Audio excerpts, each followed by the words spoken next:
સમય સારો હોય કે ખરાબ, હું શ્રી કૃષ્ણની શરણમાં જ જઉં છું. તુલસી ગબાડ વાંચે છે ગીતાના ઉપદેશ. આપણા ધર્મગ્રંથોમાં લખવામાં આવ્યું છે કે જ્યારે મુશ્કેલી આવે ત્યારે શ્રીમદ ભગવદ્ ગીતા વાંચો, તે તમને રસ્તો બતાવે છે. મોટા મોટા વિદ્વાનો આ મંત્ર અપનાવી ચૂક્યા છે. હવે અમેરિકન નેશનલ ઇન્ટેલિજન્સ ડિરેક્ટર તુલસી ગબાડે પણ આ વાત જ કહી છે.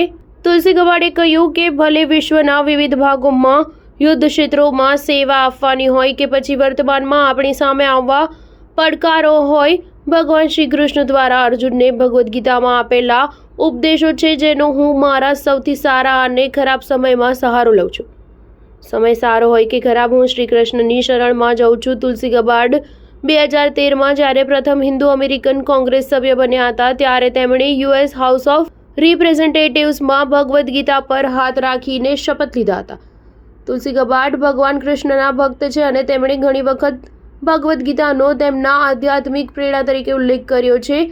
અમેરિકન નેતાઓમાં ભગવદ્ ગીતા અને શ્રી કૃષ્ણ પ્રત્યે આદર અને શ્રદ્ધા વ્યક્ત કરવાની પરંપરા રહી છે. આ પહેલા FBI ડિરેક્ટર તરીકે નિયુક્ત કરવામાં આવેલ ભારતીય મૂળના અમેરિકન વકીલ કશ્યપ કાશ પટેલે યુએસ હાઉસમાં સુનાવણી દરમિયાન પોતાના માતા પિતાનો જય શ્રી કૃષ્ણ કહીને પરિચય કરાવ્યો હતો. તેમણે કહ્યું, હું મારા પિતા પ્રમોદ અને મારી માતા અંજનાનું સ્વાગત કરવા માંગુ છું, જેઓ આજે અહીં બેઠા છે. તેઓ ભારતથી અહીં આવ્યા છે. મારી બહેન નિશા પણ અહીં આવી છે.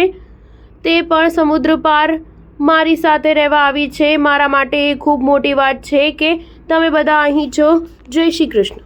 ભારતીય મૂળના અમેરિકન કોંગ્રેસના સભ્ય સુહાસ સુબ્રમણ્યમે શપથ ગ્રહણ સમારોહ દરમિયાન ભગવદ્ ગીતા પર હાથ રાખીને શપથ લીધા હતા. સ્ટાર ન્યૂઝ 7 હંમેશા સચ્ચાઈની સાથે.